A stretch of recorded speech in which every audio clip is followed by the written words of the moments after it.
నమస్తే అండి అందరికీ. ఈరోజు మనము ప్రత్యేక శివక్షేత్రాలలోని ఒకటైన జలుమూరు మండలంలోని శ్రీకాకుళం జిల్లాలోని ఉన్న శ్రీముఖలింగం అయితే చూద్దామండి. ఒకప్పుడు ఈ ఊరినే రాజధానిగా చేసుకొని పరిపాలించేవారంట రాజులు. మరి అంతటి గొప్ప దశలో ఉన్న ఈ ఊరు తర్వాత మెల్లగాను దీని దశను అయితే కోల్పోయింది. ఆ తర్వాత ఇప్పుడు ఈ రకంగానైతే ఉంది. అండ్ అలాగే ఇది ఇటుపక్క ఉన్న కాశీ క్షేత్రం అని కూడా ప్రసిద్ధి చెందిందండి. ఇక్కడ బౌద్ధ మతస్థులు ఇంకా అలాగే జైన మతస్థులు నివసించేవారు. ఇక్కడ నివసించేవారని చాలా శిల్పాలు అయితే మనకు చెప్తున్నాయి. అలాగే శాసనాలు కూడా ఉన్నాయి. అంతేకాదు అప్పట్లోని నగరం కళింగ నగరం, కళింగ దేశ నగరం, కళింగవాణి నగరం, త్రికళింగ నగరం, నగరపు వాడ అంటూ ఎన్నో పేర్లతోనైతే దీన్ని వర్ణించారు. కానీ ఏ శాసనంలో కూడాను ముఖలింగం, శ్రీముఖలింగం అని లేదు. కాకపోతే ఇక్కడ స్వామివారు ముఖం ఆకృతిలోని ఉండే ఒక లింగాకారంలో దర్శనమిస్తున్నారు కాబట్టి దీనికి శ్రీముఖలింగం అని, మధుకేశ్వర ఆలయం అని, ముఖలింగం అని పేరైతే ఉందండి.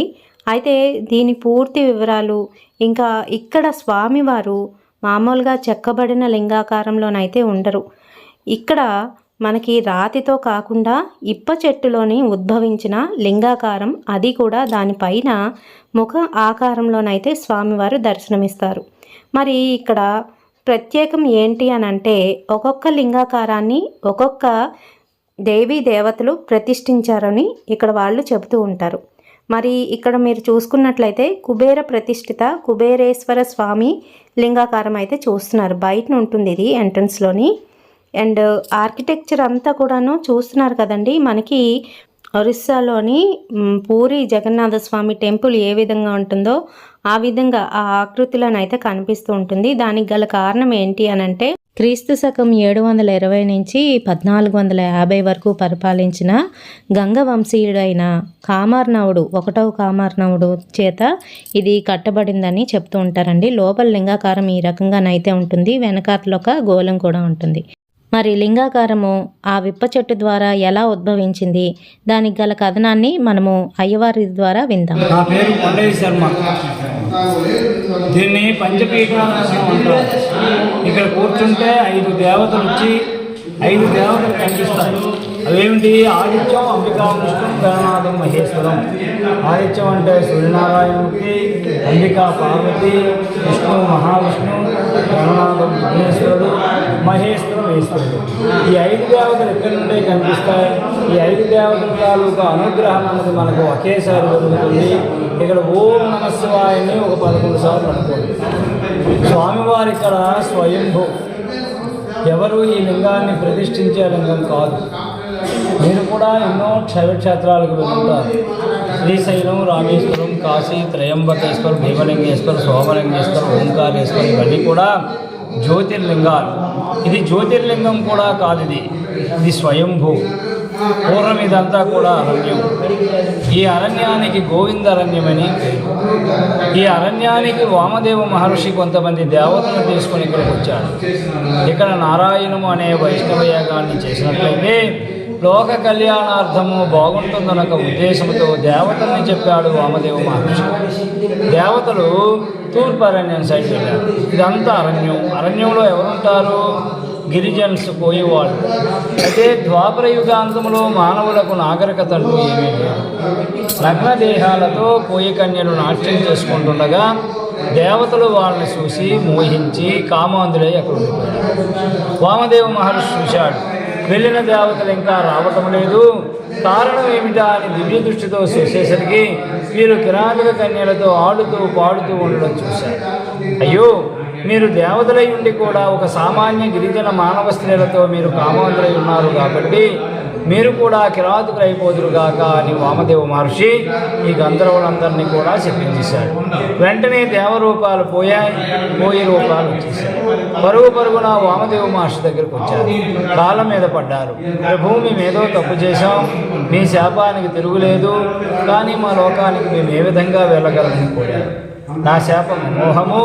కలియుగ ప్రథమంలో ఈ అరణ్యంలో విప్ప చెట్టు నుండి ఈశ్వరుడు ముఖం దాల్చి ఉద్భవిస్తాడు.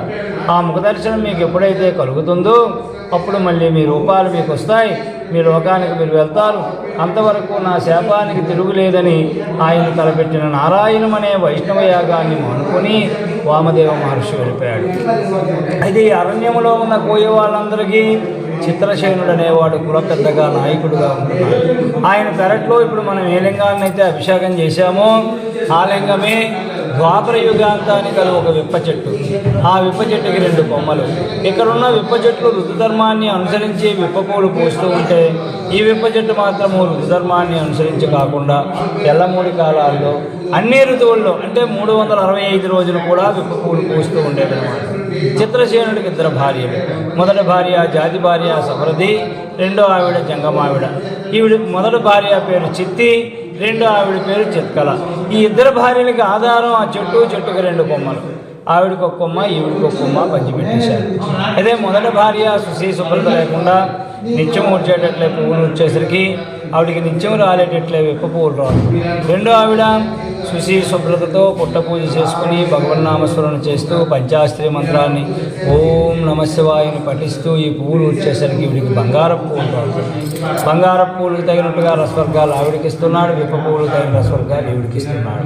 కొన్నాళ్ళయ్యాక పెద్ద ఆవిడికి తెలిసిపోయింది, అయ్యో ఒకే చెట్టు పువ్వులు 2 తెస్తున్నావు, నాకేమిటి తవుడు నూకలిస్తున్నావు, నా సవతికి ఏమిటి సాయి పప్పు సన్నబీమిస్తున్నావని సాహుకారు పైన పడాలి.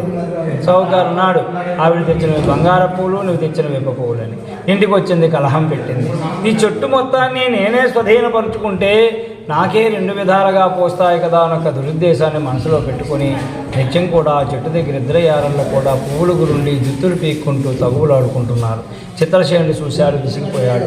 అయ్యో ఒకరికి 2 భార్యలు ఉండడమే బతికే బహిరంగం, అందులో 2 భార్యలకు ఒకే చెట్టు ఉండడం కదా, నా ఇంట్లో ఈ కలహాలు వస్తున్నాయి. ఈ కలహానికి అంతటికీ కారణం ఈ చెట్టే కదా, ఈ చెట్టే నా ఇంట్లో లేకపోతే కలహమే ఉండదు కదని కదిలింది. చెట్టు నరికేశాడు. మేధంలో తుళ్ళ భాగం కింద పడిపోయింది. కిందున్న మొదటి భాగం నుండి అగ్నిజ్వాలలు వచ్చాయి. అగ్నిజ్వాలకు తట్టుకోలేక చిత్రసేనుడు రక్తం కక్కి మూర్చిపోయాడు. తన మొదటి భార్య తన బంధువర్గాలందరినీ కూడా వర్తమానం చేసింది. ఎవరితో దేశాటని తన బుట్టలో మందుంది, నా భర్తను వజ్జపరుచుకుంది, నా చెట్టును వజ్జపరుచుకుంది, ఈరోజు నా భర్తను కూడా విషప్రయోగం చేసి చంపేసిందని చెప్పడంతో తన బంధువర్గం అందరూ కూడా వచ్చేది ఈవిడిని చంపడానికి వచ్చారు. ఈవిడికి ఇక్కడ ఎవరూ లేరు.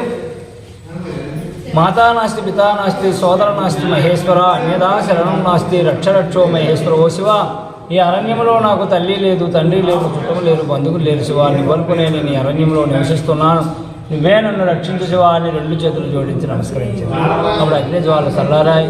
కిందున్న మొదటి భాగమే దారువ అంటే చెక్క రూపం పోయి శిలగా మారి అయ్యగారు ఇక్కడ గోముఖం ఆవు ముఖంతో ఇక్కడ ముఖదర్శనం ఇచ్చారు.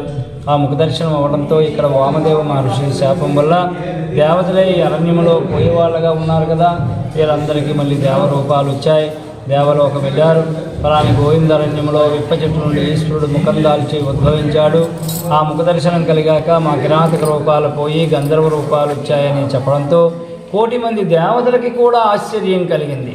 శివుడేమిటి ముఖం దాల్చి పుట్టడం ఏమిటి, శివుడు కలియుగంలో లింగధారుడే కానీ అతనికి రూపమంటూ ఉండదు కదా అని ఆశ్చర్యంతో 1,000,000 మంది దేవతలు వచ్చారు. వారి వారి పేర్లతో ఒక్కొక్కరు ఒక్కొక్క లింగాన్ని ప్రతిష్ఠించారు.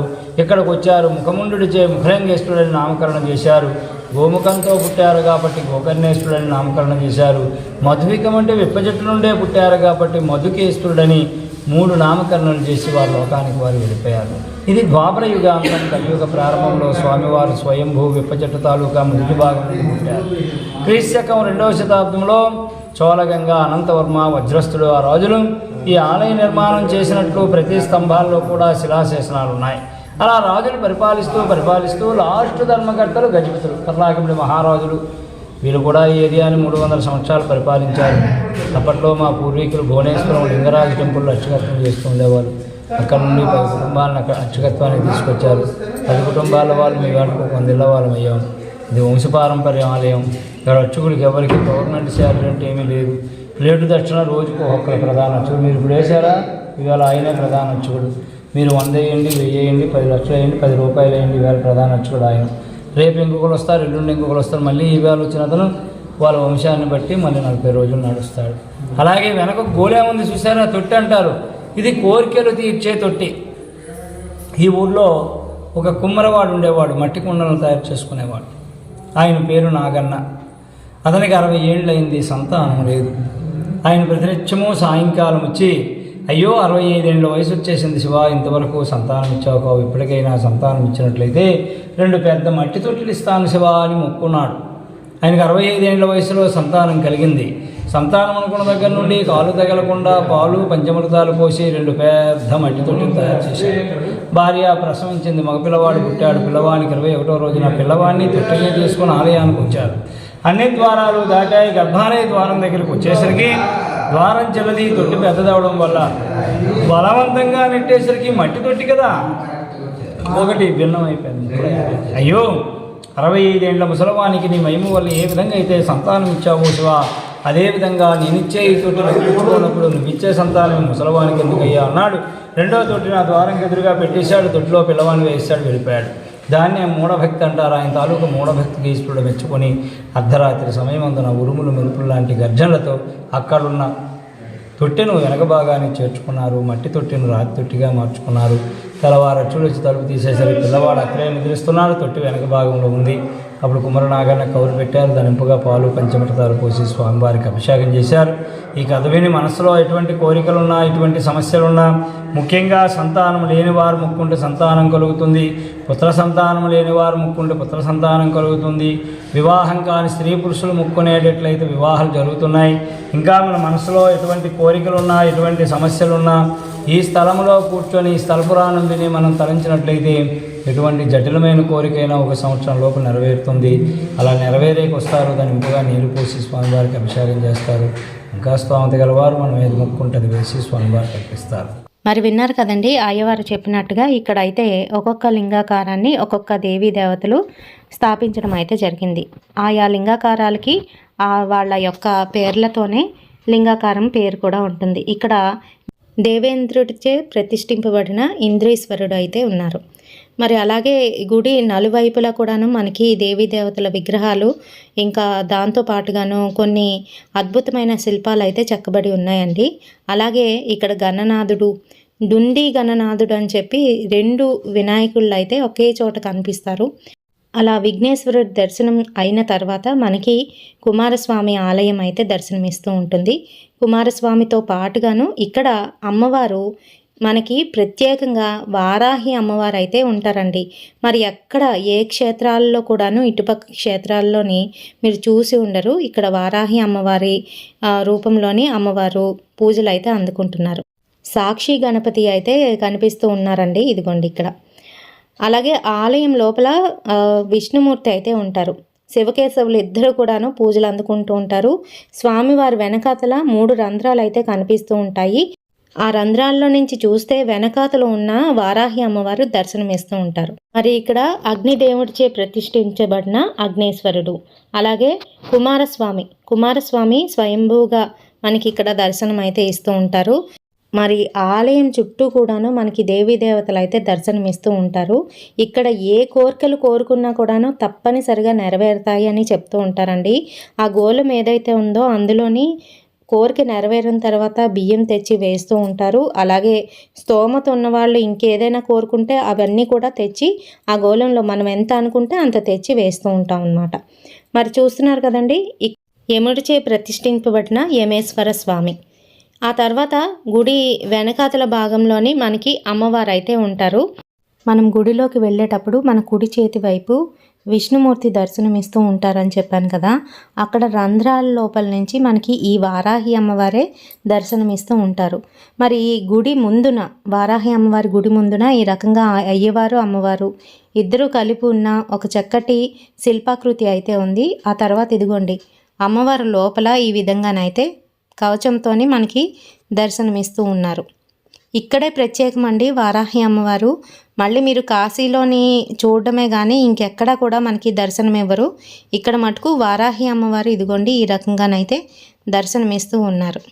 అక్కడి నుంచి కొంచెం ముందుకు వెళ్ళేసరికి మనకి కొండ మీద ఈ రకంగా టెంపుల్ కనిపిస్తుంది కదండి, అక్కడ బలరామకృష్ణులు అయితే ఉన్నారంట. ఇంకా ఇక్కడ చూడండి వర్ణ ప్రతిష్ఠిత వర్ణేశ్వర స్వామి ఆలయం అన్నమాట. గుడి లోపలే అంతరాలయాలండి ఇవన్నీ కూడాను. ఈ రకంగానైతే ఉంటుంది. మరి గుడి అంతట్లోని కూడాను మనకి సప్తమాతృకులు అయితే దర్శనమిస్తూ ఉంటారు. అలాగే స్వామివారి వివిధ ఆకృతుల్లోనైతే మనకి దర్శనమిస్తూ ఉంటారు. చెప్పాను కదండి, రంధ్రాలని అనుకోండి. అక్కడ నుంచి అమ్మవారు అయితే మనకి దర్శనమిస్తారు. విష్ణు, గణనాథ, మహేశ్వర. అంబిక అంటే అమ్మవారు, విష్ణు, గణనాథ, మహేశ్వర, మహావిష్ణు, మహేశ్వర 5 దేవతల దర్శనం, గణపతి దర్శనం అవుతుంది. మరి అలా మనం అక్కడి నుంచి కొంచెం ముందుకు రాగానే వాయువు ప్రతిష్ఠిత, వాయువీశ్వరుడు, ఇంకా అలాగే కుబేర ప్రతిష్ఠిత ఇవన్నీ కూడా కనిపిస్తాయి. పక్కన చూసారా మనకి అమ్మవారి, అయ్యవారి వివిధ ఆకృతులతోని గుడిపైన శిల్పాలు అయితే కనిపిస్తూ ఉంటాయి. మరి అక్కడి నుంచి కొంచెం ముందుకు వెళ్తే మనకి నవగ్రహ స్థాపిత లింగేశ్వరుడు, ఇంకా బ్రహ్మసూత్రంతో కలిగిన బ్రహ్మలింగేశ్వరుడు కూడా దర్శనమిస్తూ ఉంటారండి. వీటిని తప్పకుండా కవర్ చేయండి. మరి కాశీ క్షేత్రానికి వెళ్ళలేము అనుకున్న వాళ్ళు, అలాగే మాకు అవ్వట్లేదు అనుకున్న వాళ్ళు తప్పకుండా ఈ క్షేత్రాన్ని అయితే దర్శించుకోండి. దానివల్ల మీకు కాశీ వెళ్ళే యోగం కూడా కలుగుతుంది. మరి ఈ వీడియోలోనే మీకు పూర్తిగా విషయాలన్నీ కూడా తెలియజేశానని అనుకుంటున్నాను. వీడియో నచ్చితే తప్పకుండా ఒక లైక్ అయితే వేయండి, షేర్ చేయండి మీ ఫ్రెండ్స్ అండ్ ఫ్యామిలీ మెంబర్స్కి. రేపటి సరికొత్త వీడియోతోని మళ్ళీ మీ ముందుకు వచ్చేస్తాను. అంతవరకు స్వస్తి.